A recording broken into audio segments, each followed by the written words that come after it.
What's up, CHFFL? I hope everyone's having a pleasant Sunday morning, and I wanted to come to you and cover the first trade of the 2018 season.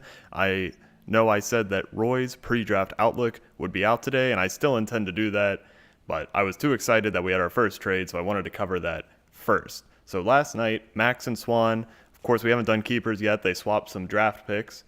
I was 1-for-1 in 4 separate rounds with one team moving up and one moving down. Swan moved up 11 picks in the 4th round, Max up 4 in the 7th, Swan up 7 in the 10th, and Max up 7 in the 11th. First glance, Swan getting a ton of value here. After we look at how keepers affect each team, you'll see that both teams actually got a benefit. So the big chip is that Swan moved up 11 in the 4th. That's obvious. That's a huge win. Consider that our rounds are 12 picks because we're a 12-team league. That's basically moving up a whole round from 4.5 to 3.5 or 5.5 to 4.5, whatever you want to think of it. To illustrate, these are average draft positions in ESPN League for PPR. So Swan was looking at being down here at 47. He moves up to here at 38. So just in terms of wide receivers, Fantasy Pros has this stretch of Thomas through Cooper and then Landry as a one tier of wide receiver, and the cutoff then being where Cooks, Gordon are.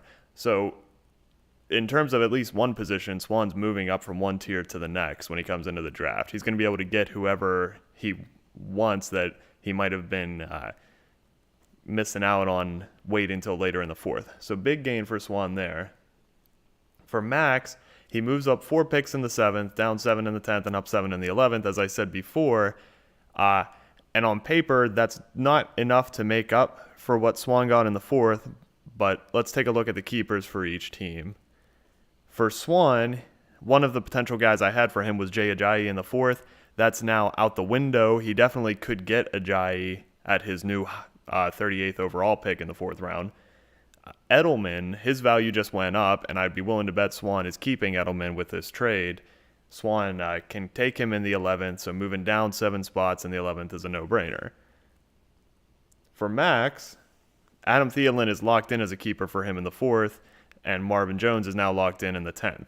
So even though Max gave up a lot of value in the 4th and 10th rounds, if he was going to keep these guys anyway, it doesn't actually change his outlook at all. All he got was a little boost in the 7th and the 11th.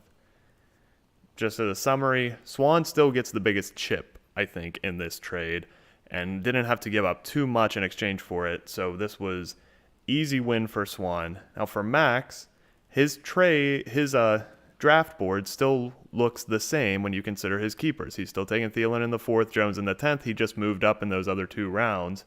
So it's a net gain for him. I think he probably could have gotten a little more value for that 4th round pick if he really pressed, but still it's better for Max to make this trade than not make this trade. So great job to both of you guys.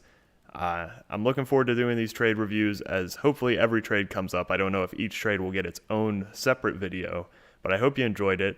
Subscribe and you'll see Roy's pre-draft outlook later today and also a review of the pre-draft outlook series. Until then, keep it real.